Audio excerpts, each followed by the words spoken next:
Former Ombudsman, one can also argue that by doing so, by announcing, then you will be performing your very mandate. Katulad nga nung sinabi ni UP College of Law Assistant Professor Paulo Tamase, nag-ugat po ang Ombudsman sa tanod ng bayan. So for you to be able to announce it and inform the public, wouldn't that be tantamount to protecting the interests of the public?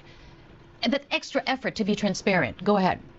With all due respect to that professor, I think kulang ang basa niya sa functions ng ombudsman, okay? The ombudsman, of course, is mandated to be transparent. No doubt about it. Any government office under the Constitution is mandated to be transparent.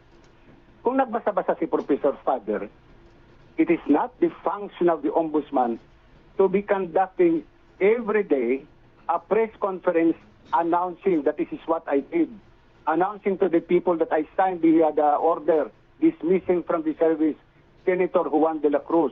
It is not the duty of the ombudsman to be announcing. Probably my predecessor was doing it. Probably my successor now is doing it. But I did not want to be glorified at the expense of people whose guilt are not yet determined by the court. Because the function of the ombudsman is just to determine probable cause for purposes of filing an information in court. It is now the duty of the ombudsman to prove to the court that there is proof beyond reasonable doubt. If the court is not convinced that there is proof beyond reasonable doubt, the accused is acquitted. So kung magpuputak ako ngayon, kung magpe-press con ako na nag-file ako ng case labang kay Juan de la Cruz, and later on Juan de la Cruz is acquitted by the court, hindi ko ba sinira ang dignidad ni Juan de la Cruz? Did I not destroy the reputation of Juan de la Cruz? Did I not destroy the family of Juan de la Cruz, especially if the cases about violation of the Anti-Graft and Corrupt Practices Act? Nirerespeto ko yung dignidad ng isang tao. Pinoprotektahan ko yung dignidad ng isang tao dahil karapatan niya yun eh. Let the court now announce that he was convicted, not us to announce that Juan de la Cruz was convicted by the court.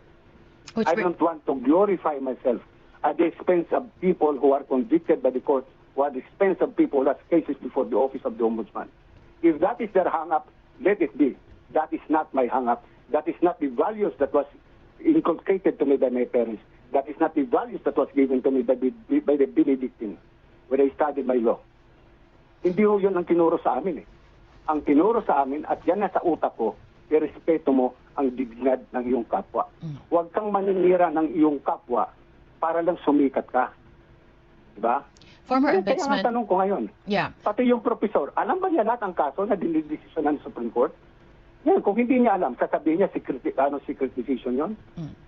So, Now let me ask also, why of all cases, this is the only case that fell into the table of the Ombudsman Remulla. Bakit ito ng kaso ni Joel Villanueva? Yang dami namang kaso sa ombudsman na dinisisyon na namin.